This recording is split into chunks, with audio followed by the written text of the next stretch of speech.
Hello again. This is Mike Wells. I'm a resource advisor with Atticus, and I'll be your organizer for today's webinar.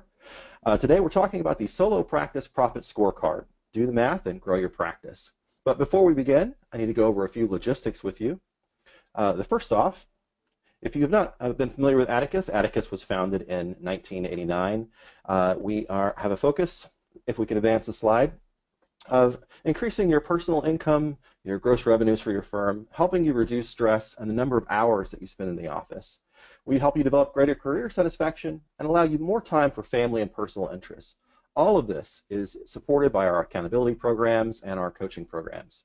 I would like to let you know, if you'd like to ask a question during today's session, there are a couple of ways you can do that. You can use the chat function on your GoToWebinar dashboard to send a message to the event organizer. That's me. If you'd like that question to remain anonymous, please indicate so in your message, and that way I will not read your name aloud.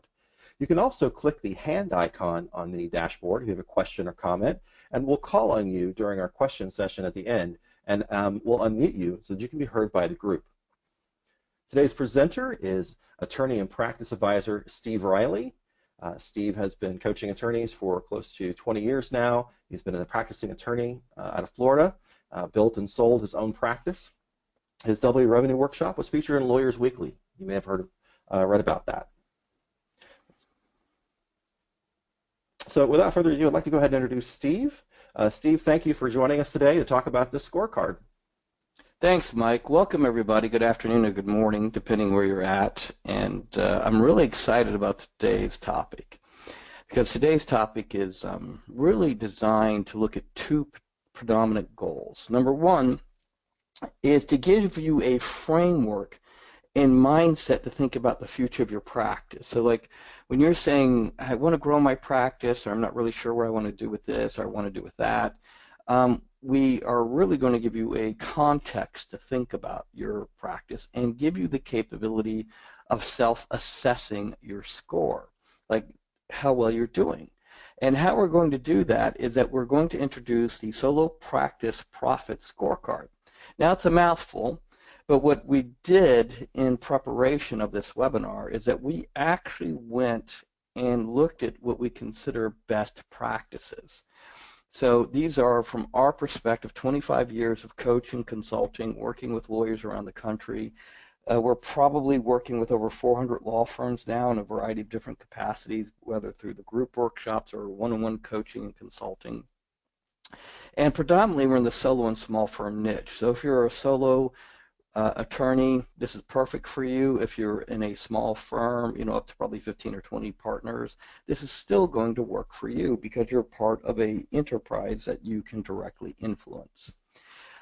So the compare and contrast for us is best practices against kind of what we see in the marketplace as what we'd consider Death Valley practices, the practices that you're going to do to enhance frustration, enhance pain, and drive down profit. So we have a compare and contrast kind of going on. I'm going to hit the following criteria. We're going to look at profitability and cash flow around a solo and small firm and how to think about that and compare that. Number two, we're going to think about time management and why time management is so important. Three, we're going to talk about your team. And if you've been on our webinars in the past, it's one thing to have a really great lawyer, but it's another thing to have a really great team. I really argue that for a lot of lawyers, having a tremendous team is going to be a competitive advantage in the marketplace. And when I say a tremendous team, I don't mean somebody that shows up on time. I mean someone that's committed to the same values you are. They're passionate about the clients that you serve, and they truly believe that what you do and they do matters, and they really show up every day to make a difference. That true believer in what you do and how your firm makes a difference in the world can be such a significant advantage for you. Process and workflows, process and workflows. I'm talking too fast because I'm kind of fired up about this. Process and workflows. From my viewpoint, it's another thing to have terrific systems for your great team to follow. So we'll spend a little bit of time talking about how process and workflows can be graded and scored inside your practice.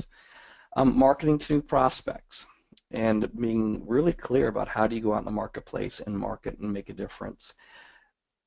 Marketing and your conversion process. So it's one thing to bring in new prospects. It's a whole other thing to convert them to great clients. So what's your marketing conversion process like? And then at the end of the day, what's your mindset like? What's your mindset like? So the mindset of the owner, your mindset as a lawyer is either going to be the cap of the growth of the firm. It's going to be the invisible lid against which everybody jumps. Or it's going to be the accelerant that allows everyone to grow and be excited about the future of your firm. The more I do this, the more I realize that the owner's mindset is probably most of the time the invisible source code that impacts the growth or inhibits the growth of the firm.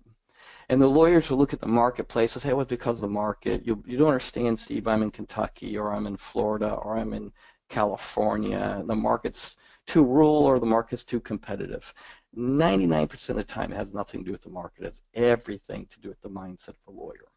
So we'll talk more about that when we get there. So why are we doing a scorecard? Why are we assessing these elements?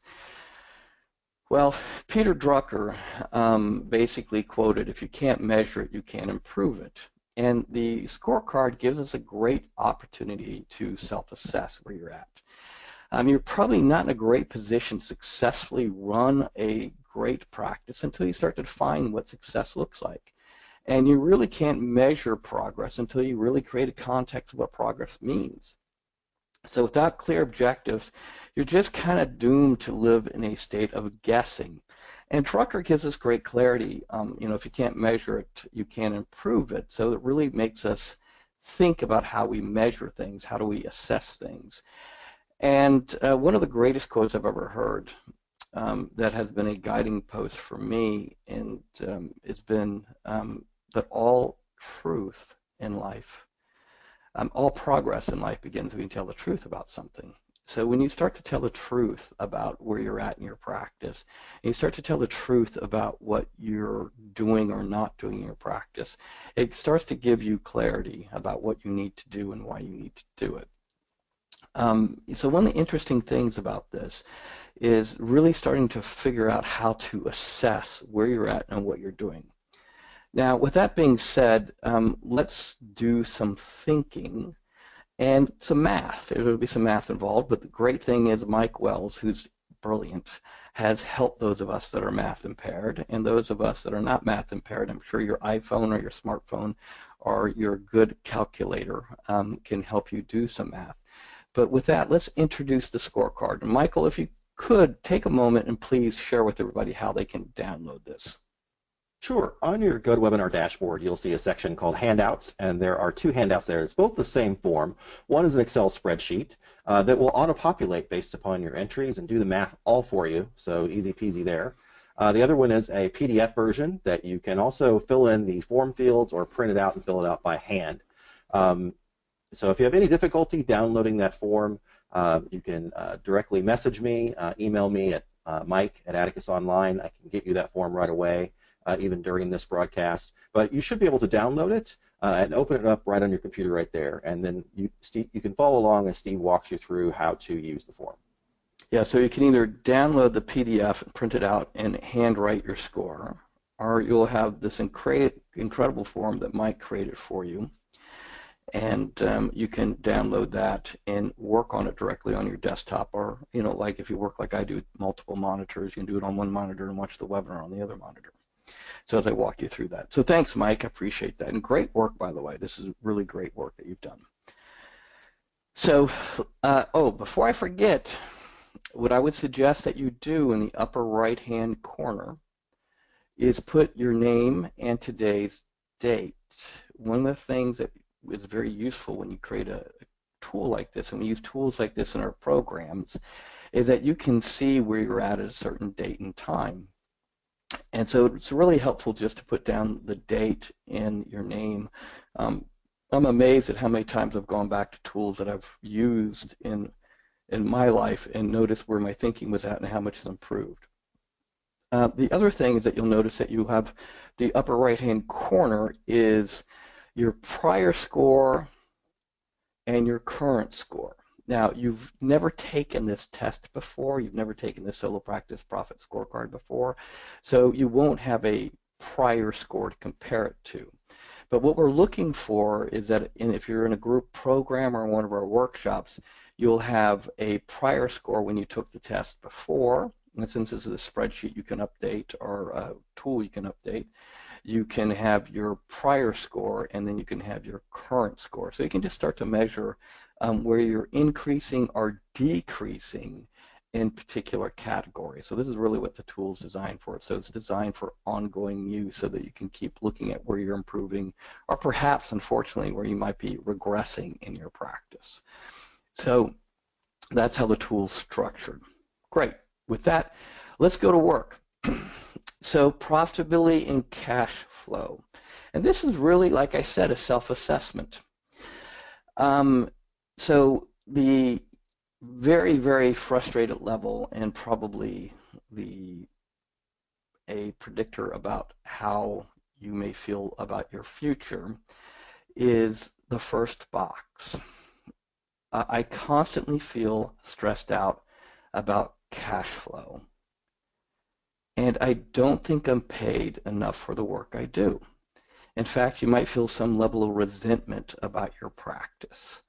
So if you are there, you want to go ahead and score yourself a 1, 2, or 3. Like you're thinking, well, I am stressed out about cash flow, and I'm not happy. I'm not good that I'm getting a good return of investment for the amount of work I'm doing. So you may want to give yourself a score there based on how you feel about that. The next category is 4, 5, and 6. I make a good living and I'm not stressed out about cash flow. And you say, it's no big deal. I've got it under control. My practice is working really well for me. I'm happy about the income I'm making. I think I'm making a good living to decent living, and I'm not stressed. That would put you in the category of 4, 5, and 6. 7, 8, and 9 would be the following. I pay myself a great base compensation. Now, most solo practitioners and small firm lawyers pay themselves a very small base compensation. They usually try and take out what they anticipate would be their profits through distributions, and there's a couple of tax reasons for doing that. But on this particular category, on 7, 8, and 9, I really want you to ask yourself, if I was to replace myself in the firm, what would it cost me to hire a lawyer at my capability? So that would be a great base compensation. So if you're going to go out and be able to replace yourself as a lawyer in your own firm, what would you have to pay to find a lawyer at your skill level? If you've been doing it for 25 years, you've got a whole bunch of trials under your belt, what would that compensation package be to recruit and attract a great trial lawyer? If you're an estate planner and you've got certifications, you've got a ton of business, what would you have to pay to have that type of a lawyer come and take over your practice or take over that component of your practice? So there's two components. What would we pay a great lawyer to do your job? That is the definition of a great compensation in my eyes. And additionally, we make a profit margin. So this is where lawyers get goofy. So I want you to be truthful about this. Am I making a great compensation? And in addition, am I making a 35% profit margin based as a shareholder? And a shareholder could be a sole owner, or it could be a partner in a multiple shareholder practice. So be truthful about that. If you are there, then score yourself 7, 8, or 9. Now 10 or 11, 12 is what we consider a best practice. And this is really where we're having a lawyer that's operating truly as a shareholder. And they're operating truly from the perspective that they're making half of their personal income, at least half, more than half, from profit centers inside the firm and not from their personal production. So in this type of firm, this is a lawyer that set up a practice where their profits are really paying for their personal income, not necessarily their personal production. So this is a lawyer that probably could take a considerable amount of time off or work on other projects because the firm's cash flow and the firm's production is not dependent on their personal production. So that's the extreme. Number 1 through 3, I feel stressed about cash flow. I don't think I'm being paid enough to do the work I do. Score yourself. I make a good living. I'm not stressed out about cash flow, but you may not be making what you should be making. 7, 8, and 9, you're making a great base and you're driving down a good profit margin in addition to what your base would be. And the base is being defined as what it would take to replace a lawyer at your skill level inside your practice. And 10, 11, 12 is what I would consider, our company would consider a best practice. As a shareholder, we have someone who's driving profits through other people doing the work, and their personal income is coming off of at least half their personal income is coming out of profits, out of profit centers out of the firm. So go ahead and give yourself a score. I'll give you 30 seconds to put that down. It may be that you may be at a 3. If so, just go ahead and put that down as whatever that score may be.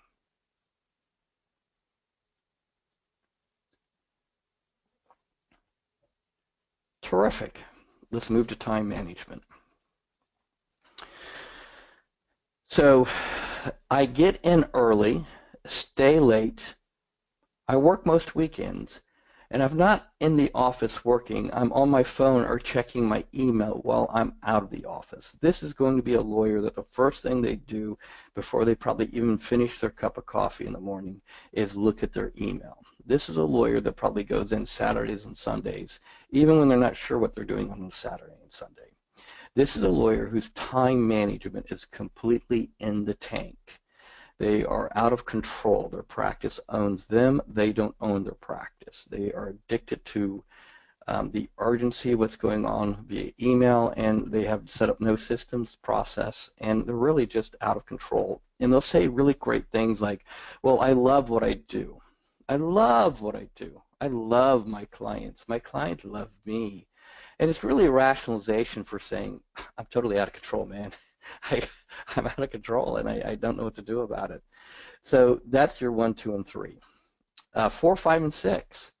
I work a lot, but I at least take 1 2-week vacation annually. And when I'm off, I seldom check email or phone messages, and I deal only with emergency issues.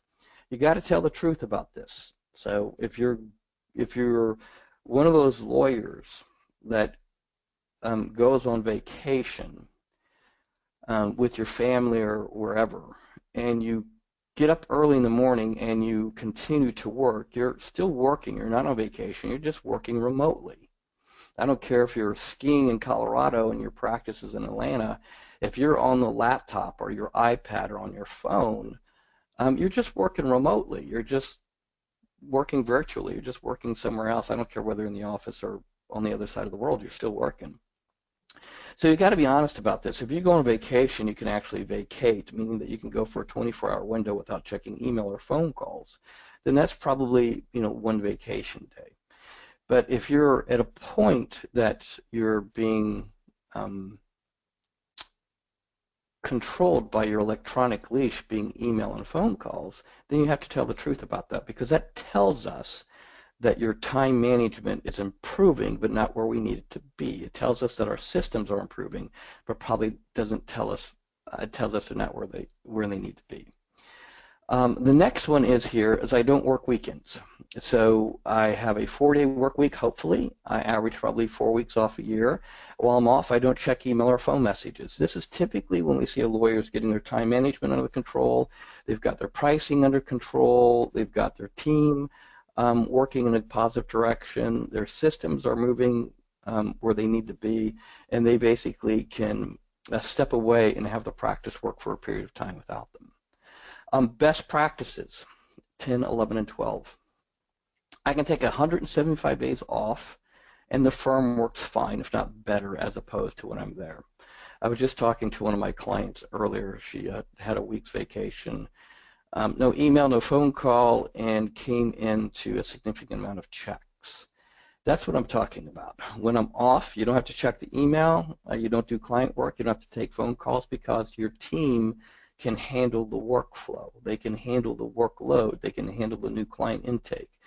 And so 175 days off, while it seems like a push, in our upper level programs, we have quite a few lawyers doing this very successfully. They're taking the time off. They're doing it without emails. They're doing it without phone calls. And they're producing more revenue and more profit than if they were working every single weekend. Because they're thinking about it from a strategic perspective. They're thinking about it from a workflow perspective. They're thinking about it from profit centers. And so go ahead and take a moment and score yourself. Michael, I hear you moving around. Is there anything that you want to add to that? I just wanted to add on the 175 days off, when you mentioned the people in the programs who are accomplishing that, those are from a variety of practice areas, not just one practice area. And so we have litigators, we have estate planners, we have tax lawyers, family law attorneys, who are all doing that. So it's not just one practice area. So you might be thinking, oh, but in my practice area that won't work. I have to be here. That's just simply not true.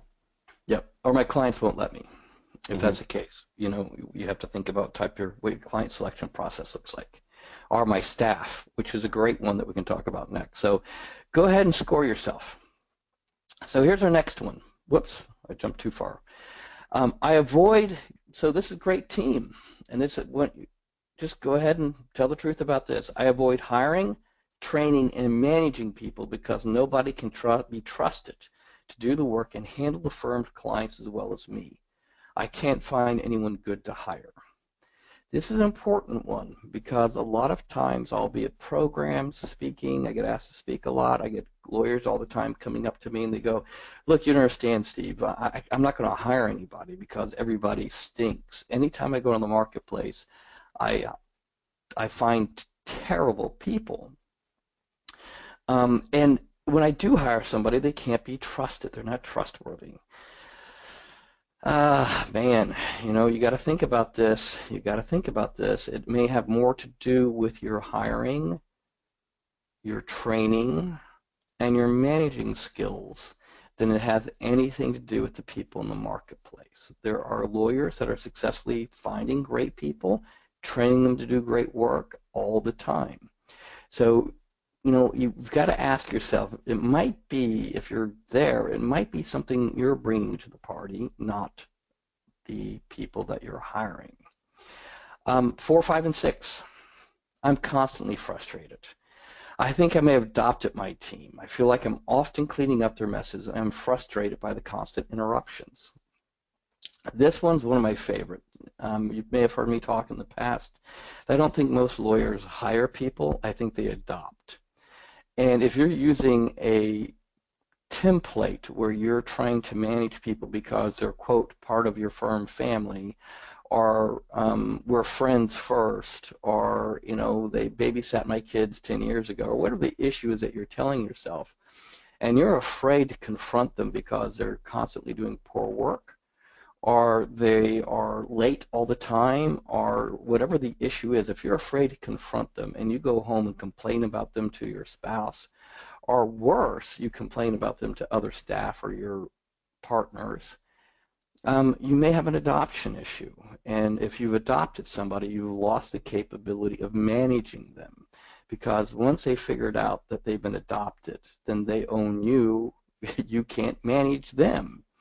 So this is going to be a core issue in a lot of law firms where the lawyers haven't figured out how to manage through a management template versus a friendship template. 2 is that if you're cleaning up messes and you're frustrated by interruptions, that tells me that you have no training process. You're abdicating work to your staff, hoping to God they figure it out. Now, most of us as lawyers are trained that way. I will say that when I first started practicing law, the lawyers I worked for were like this. They would drop a file on your lap and say, hey, you've got a trial tomorrow, or drop a file on your lap, so you've got a hearing, or you got this case in an area of law that you've never heard of before, and you've got to figure it out. That's how a lot of us were trained. About 80 to 90% of the solo practitioners were trained at trial by fire. That's a terrible way to train someone. It's a terrible way of treating someone. Just because we're trained that way doesn't mean that we continue to take madness on and pass it on. We need to stop that and help people be trained to be successful. Besides, the longer it takes to train them, the longer it takes us to make money from their labor. So training is crucial. And so if you have somebody that's frustrated by interruptions, frustrated because they're cleaning up client messes, and frustrated by adoption, it means that we lack a good sound management template in their mind, and we lack training, and we're quite frankly probably missing some decent systems. 7, 8, and 9. My team understands where we're going. This is where we have a proactive leader. We have weekly team meetings where we're cascading information. My team takes delegation well and handles basic customer service issues. And you know this because the interruptions are down. And when I say interruptions, I mean phone calls, emails, somebody walking, hey, I got a question. That means that we've got a better training system, a better training process, a better workflow. And then they understand our workflows. People are interrupting you because they don't understand what to do next most of the time. If they don't understand what to do next, it's because you haven't told them. You don't have a workflow, you don't have a system, you don't have a checklist, you have no training process. So they are going to interrupt you because they're trying to do a good job. So most of the time an interruption is a sign that you have a weakness in your practice. Not a weakness in the employee, but a weakness in your practice. 10, 11, and 12, this is a best practice. My team is self-managing. They are clear on their revenue targets, which usually means the firm has profit centers, bonus systems tied to production, and usually the team has scorecards and they're clear to the team what is crucial for their performance. And usually we don't receive interruptions, we receive compliments from them. I mean, we receive compliments from others about this team. So when you're looking at your team or looking at you and how you manage and have grown your team, tell the truth. What's your score? Go ahead and put it down. Mike, when you did these scores, you did not do high confidence levels. These scores are tough, man. You're hardcore on scoring these people on this our example here. This is tough. I believe in honesty. You take a hard look at yourself and you can be honest with yourself about where you really think you fit in on here.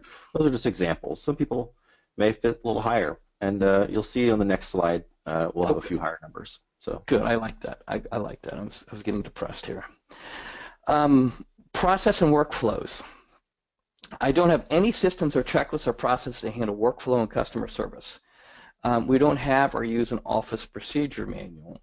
And that would also mean that if you had an office procedure manual and you can't find it, you would fall under this category. So this is where you're just kind of telling people what to do, you're making stuff up on the fly, and we just don't have any real system or process to tell people what's going on. 4, 5, and 6, we have some documented checklists, processes, and workflows, and they're kind of kept in a central location, either on the cloud or in a server. There might be an electronic or paper office manual. And occasionally when the team comes in and says, how do I do this or how do I do that, I got to remind my team where these things are at and how to use them. So that would be 4, 5, and 6. 7, 8, and 9. Our workflows and systems are great. My team uses them and looks for ways to improve them so everybody understands the workflows and the process, how a case flows through, how a prospect flows through, and they're looking for ways of tweaking and improving, maybe applying Kaizen to them, constant little improvements. And more importantly, in this case, we know we're doing a good job training, we know our systems work, because if a team member, instead of coming and interrupting the lawyer or interrupting a office manager, they go look at the workflows and systems. They go look at what the process says. And they go there first and only come to you after they've checked there and if they've got an issue or they're confused about something. Now 10, 11, and 12 is a best practice. This is a whole different level. Lawyers are trained to communicate in writing and communicate verbally. Now, why this is a challenge is that 76% of the population processes information visually. So if you really want to accelerate the experience for your team, instead of having written checklists, we want to move to visual workflow processes. So we have flow charts that are going to be clear and better at communicating than a checklist. A lot of lawyers are trained to use checklists, but if you really want to jump the training, if you want, let me rephrase that. If you want to reduce the amount of time you spend training and you want to improve the effectiveness of the training, move to visual workflows, move to flow charts. You can link checklists, you can link processes, you can hyperlink those type of things and workflows. But nothing seems to accelerate the growth of a team than visual workflows. And what I would consider best practice here is when a new member joins the firm, they begin their training with the workflows. If there's a system or process breakdown, the team knows how to correct it and brings it up immediately. So you've got to score yourself on this one. What's your score? You know, if you're, in this case, Mike, you got generous, you gave them a 6. So they're on the upper edge of this. They have documented workflows. They're happy about where they're kept. And they occasionally might have to remind their team. So that's good. So go ahead and score yourself on this.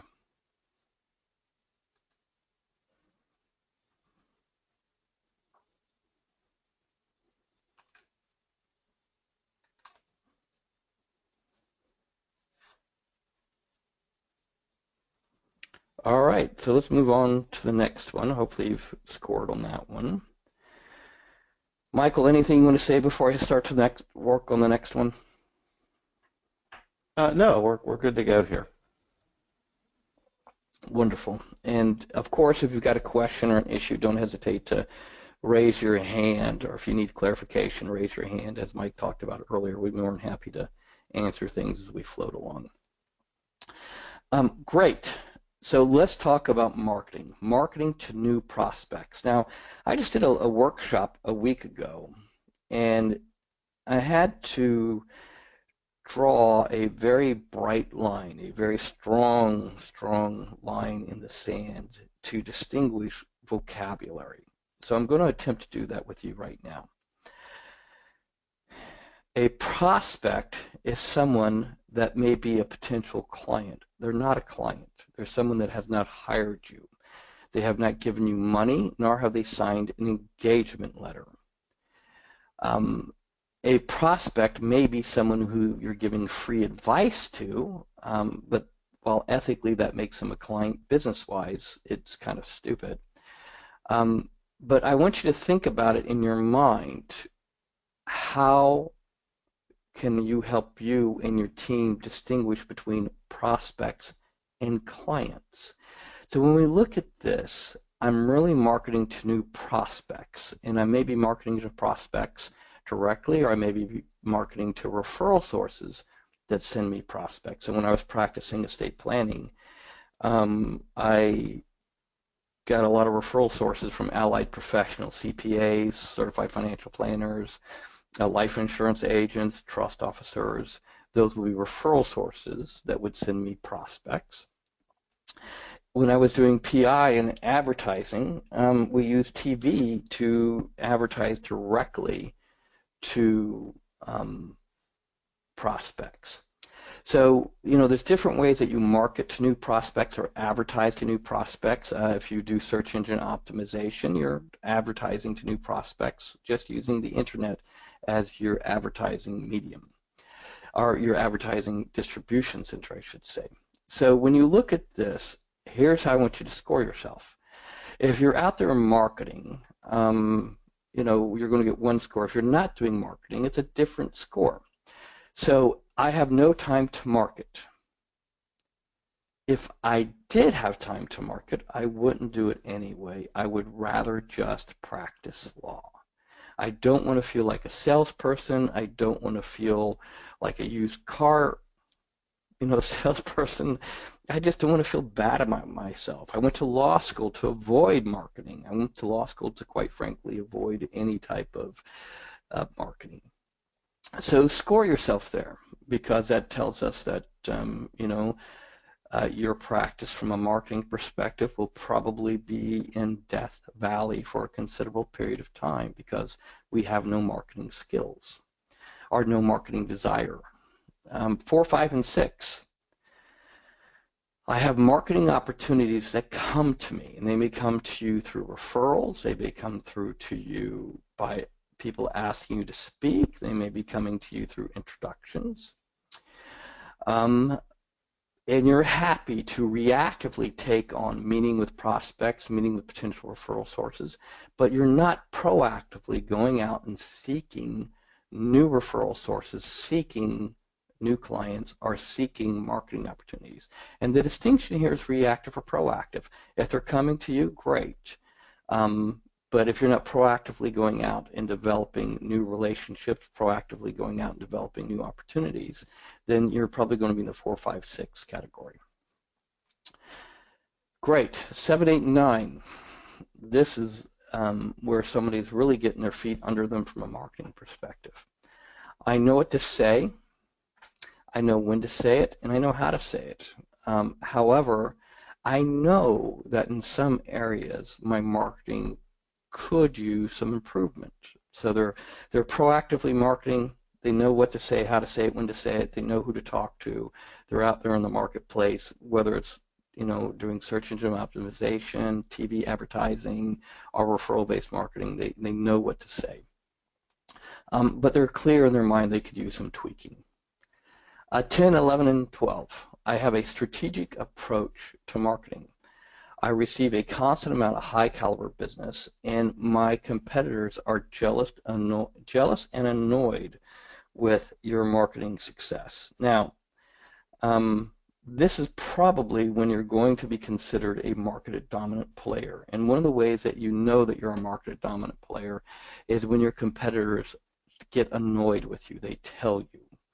One of the things I always joke with is that you're becoming a market dominant player when your competitors start to become your customers.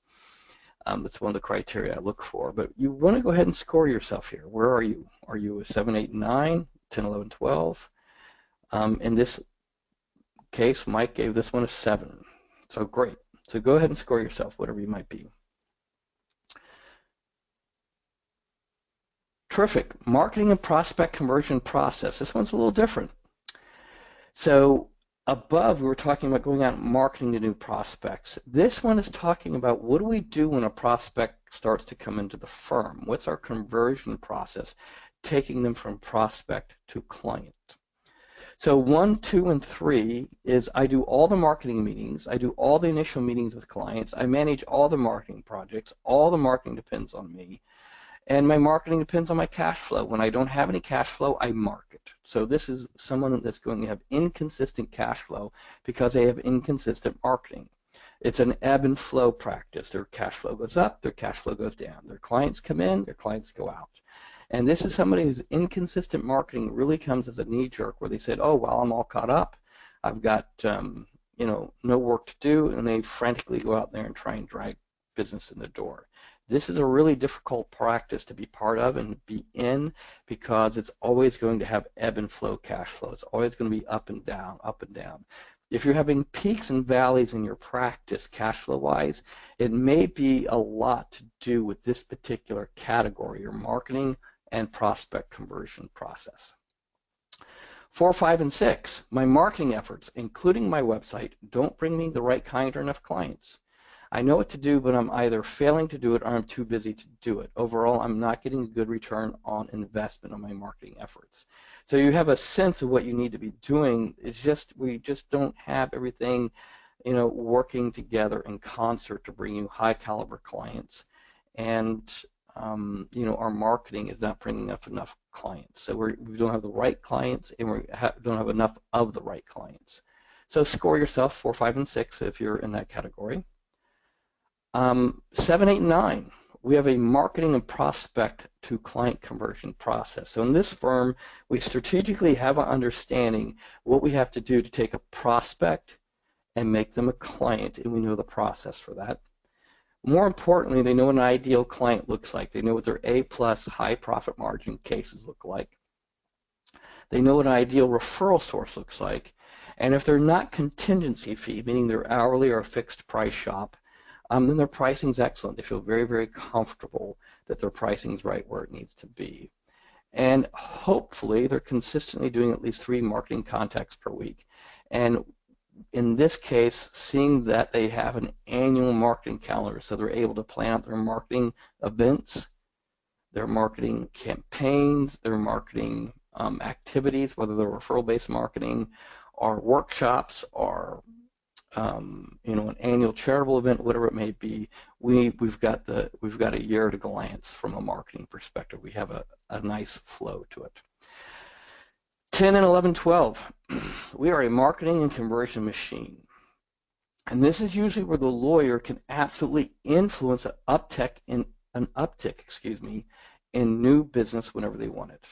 Their conversion process is amazing, and probably 80% of their initials are so refined that they can actually have non-lawyers do the initials, which is something that we recommend to a lot of our upper-level lawyers, upper-level clients, how to have non-lawyers do initial meetings. Now, we could do a one-day workshop just on that, but if you're looking at this and you're like going, oh my God, that's impossible, never can happen, you want to not score yourself a 10 or 11, 12. If you're thinking, hey, that's a possibility, how could I train non-lawyers to do my initials?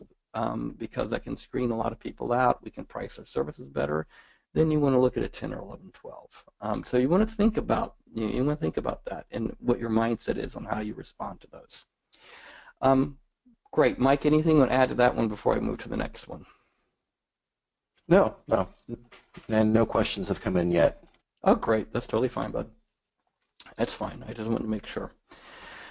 Terrific. So let's go talk about your mindset. And when I started talking about at the beginning of the webinar, I start distinguishing in my mind that the biggest accelerant and the biggest cap for growth is really going to be the mindset of the lawyer, your mindset. And what is your mindset like? So I want you to kind of think about this and be truthful to yourself. No one's going to see your score. I am going to give you the opportunity. We'll have our team reach out to you to figure out what your score was and how to recommend that you can improve your score. But you don't have to share it with them if you don't want to. But I would recommend that you do share this with somebody, maybe a partner, or if our team does call you, and you're fortunate enough to get Daniel or Denise or Larry or Jeff on the phone, one of them, feel free to share with them what your score is, because this is what we do for a living. We help people all the time think about how they think about the practice of law. So what's your mindset? Well, this one's a very interesting one, 1 through 3. I'm a great lawyer. I only want to be a great lawyer. I don't have a mind for business. I'll never have a mind for business. I went to law school to avoid business. And yet you own your own business, which is called a law practice. And I believe the better technician I am, the better of a lawyer I am, the more money I can make. This is a dangerous mindset because you own a business first and foremost. And if you're just committed to developing your legal skills, you're never going to grow the business beyond a certain level. And my experience is that level is going to be capped based on your mindset. 4, 5, and 6, I know it's a business, but I don't know how to grow the business. And I'm kind of the hero of my story, and I don't know how to get out of this trap. And you may have heard us talk about this on other webinars if you've heard me speak before, depending on where it's at. One of the greatest things that trap lawyers and trap the growth of their practice is where they become the hero of the story. And they say things like this: Steve, you don't understand. Only I can meet with the client. Only I can draft whatever the legal instrument is. Only I can respond to the client phone call. Only I, Batman, can save the day. Well, if you become the hero of the story, you're owned by the practice. And the more you're the hero of the story, the more you define your activities to support your personal meaning inside the firm. My experience is that if you're tied up in your personal meaning and you are the hero of the story, you're never going to grow beyond a certain level. And that's wherever that contextual conversation is of only you can do things. So if you're in that mindset that only you can do things, then score yourself between a 4, 5, and 6. 7, 8, and 9. I focus daily on marketing and time management skills, profitability and staffing. So you're actually working in your practice on what we consider the 4 important business skills to growth. Now, usually if you're doing this, you're going to be successful by anyone's standards. People will look around, they'll ask you to speak at CLE events, they'll ask you for business advice, they'll call you to, quote, pick your brain, which means give them practice management marketing advice for free. You know, or they got just one quick question to run by you about something. That's usually when you're successful in the marketplace, but the firm is still dependent on you, meaning that if you went away if you got sick and were out of the office for a month, if you went on vacation for 2 weeks, or you were gone for a period of time, if you're thinking to yourself, well, man, I don't want to go on vacation because the amount of email and phone calls and stuff I'll have to do when I get back will tell me that the firm is still completely dependent on you. So you've got to be honest about the score. 10, 11, and 12. I focus every day on building a market-dominant firm that does not depend on me. I'm focused on building a great team, a strong marketing machine, and a firm that makes strong profits without me. So if this is where you're at, then score that. So go ahead and give yourself a score, and then I'll give you a moment, and then Michael and I will shift to the next topic and talk about what do these rankings mean.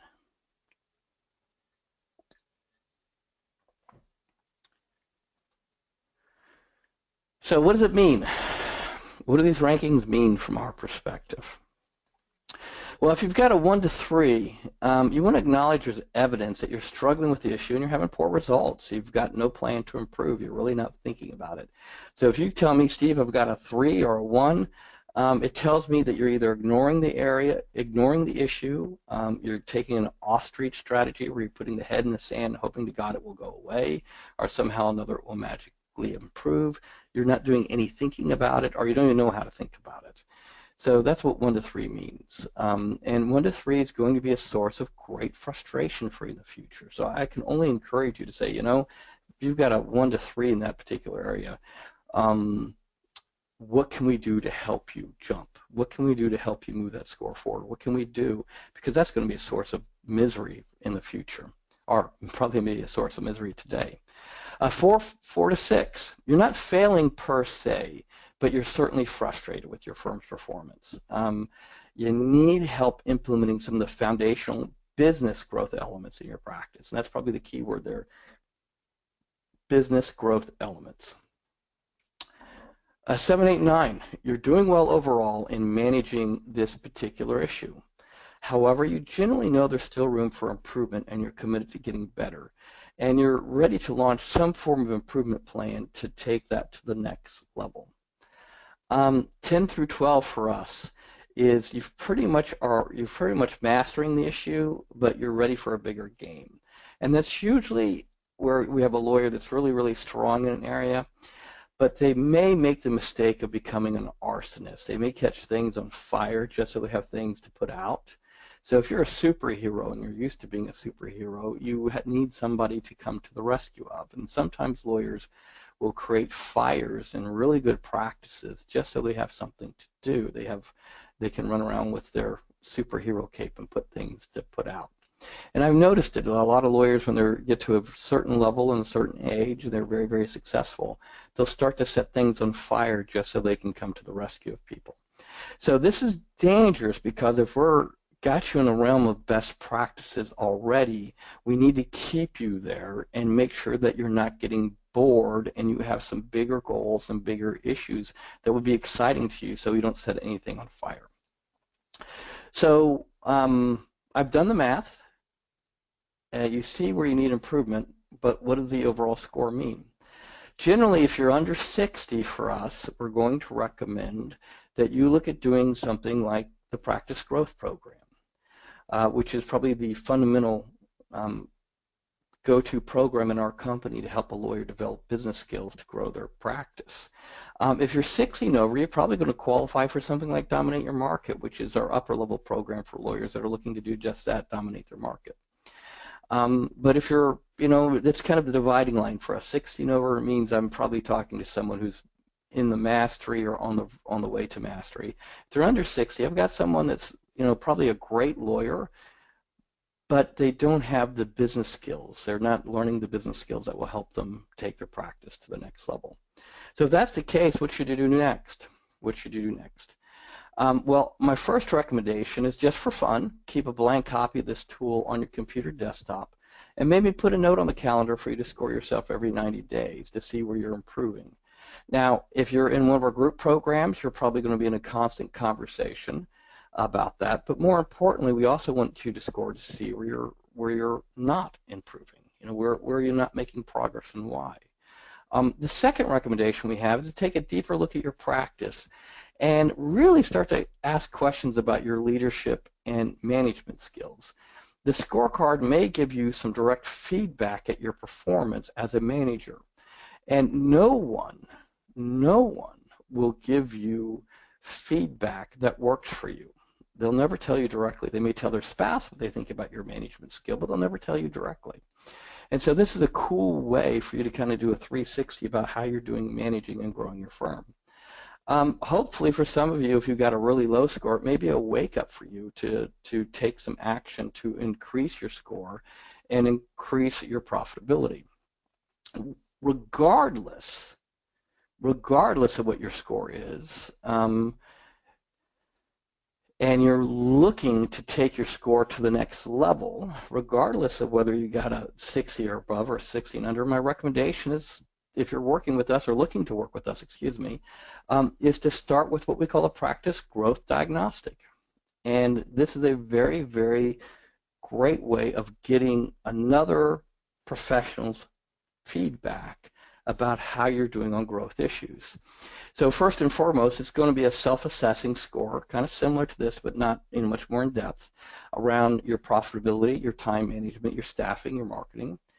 And really a strong performance in those 4 areas is going to be necessary for your firm to grow. And based on how you score yourself, we recommend where you should go from there, like whether you should go into a program that's focused just on time management and marketing, or whether you're ready for a program that will focus on all 4 business areas and help you to be a better leader or manager of your firm. Number 2 is a DISC assessment. Now, I will be the first to concede that I thought DISC was a bunch of voodoo hogwash. I have to be careful. It was voodoo hogwash when I first heard it. And I was encouraged to really understand and explore it. And I realized that this is a profound tool to help you improve your perception of how you can redesign your firm based on your strengths. I honestly think the DISC is a great advantage for you. If you're a terrific people person, and your DISC tells us that, then we really need to design your marketing around that. If your DISC tells us that you like to win and you prefer to win, then we need to design your marketing and how you manage around that. It gives us tremendous insight into how we can support you in growing your firm. And typically it's going to be an hour-long candid conversation with one of our advisors who will give recommendations how you can provide immediate improvement to your practice. Your investment for this is modest. It's $295, and it includes a DISC and includes the 1-hour teleconference with a practice advisor to discuss your result and help you grow. Now, how do you sign up for one? Well, there's 2 ways that you can do it. I'm going to give you the first simple one, which is you can go to atticusadvantage.com, and you go right there where that great big arrow is pointing to that says let's get started, and you can click that and you can schedule your own practice growth diagnostic. Or one of our CSAs, one of our client service advisors, will reach out to you after this call and find out what your score is, and find out what they can do to support you in growing your practice, which hopefully will include getting you scheduled for a practice growth diagnostic. Now, with that being said, I would also invite you to come to the upcoming Lessons Learned from Practice Growth Masters. This is our second in the series. On Tuesday, April 4th at 12 p.m. Eastern Standard Time, we will do a call interviewing one of our successful clients, and they will give you some lessons that they've learned, some the good way, some the bad way, on how to grow your practice. In addition, we have upcoming workshops and programs. We have a Double Your Revenue program being taught March 16th, just right around the corner by Mark Powers in Los Angeles. And if you want to register for that, you can go to the Atticus Advantage website and do that. And then in June 15th, 2017, we have another Double Your Revenue. So we're doing a West Coast and East Coast Double Your Revenue, which is one of my favorite workshops because it really is how do you take your firm from one level to another level. And then we have on June 16th, right after Double Your Revenue, a workshop being taught by two of our great practice advisors, Glenn Gutek and Cami Hauser, on how to build your law firm for sale. And what are the 8 core value drivers that buyers look like in a law firm? And that will be on June 16th. And then we have the practice growth programs that are starting, the West Coast one starting in May. And then in April, a practice growth program that's starting in Orlando. You can talk to your client service advisors to get more information about that. And then if you're in the estate planning and elder law market and you qualify, we're starting a new Dominate Your Market program in April. So those are all things that you need to talk to your your client service advisor or to a director of client services for our firm to see if you qualify for those programs. So that's first and foremost. If you want more information or you want to be invited to some of our future programs, make sure that you've added us to your contacts using hello@atticusadvantage.com so you'll receive invites to those programs. And with that, I'm going to see Mike. I'm just going to check in to see if there's any questions before we start to wrap up for today. Once again, go ahead, Mike. Oh, just one thing to add on the Dominate Your Market. Steve is leading that program. So if you have attended this webinar or others, or you have seen him speak, you would get the benefit of having Steve as your facilitator in that program. We don't have any questions that have come in right now, but if you do have one here in the next few moments, you can either raise your hand on the dashboard or you can type in your question to the organizer, that's me, and I can read your question aloud. Mike, while you're waiting to see if anyone's got a question, I want to just talk a little bit about the Practice Growth Program. Sure. If you are looking at improving your score, the Practice Growth Programs are really focused on the 4 core areas of business development, or I should say business skills. Number 1 is client development. Number 2 is cash flow and profitability. Number 3 is really looking at how to hire, train, and manage great team members. And last but not least is time management. So when you're looking to grow your practice, I really think those are the 4 cornerstone business skills. You really, if you haven't worked with us, even though you might qualify for Dominate Your Market, I would really talk to the client service advisors about the Practice Growth Program first, because the qualification is pretty tough to get into Dominate Your Market. All right, Michael, if there's no questions, I think we're right at the time frame. At least I have that on my phone. If it works for you, if there's no questions, let's go ahead and draw it to a close for today. Is that okay? Yes, thank you very much, Steve. Thank you, everyone, for joining us. We have been recording today's session, and a member of our team will reach out to you to share the link to this video as well as a copy of the presentation and the materials, and offer you support in where you found yourself on the scorecard. Thank you again, everyone, and have a great afternoon. Thank you, Mike. Great job. Thank you, everyone. Take care.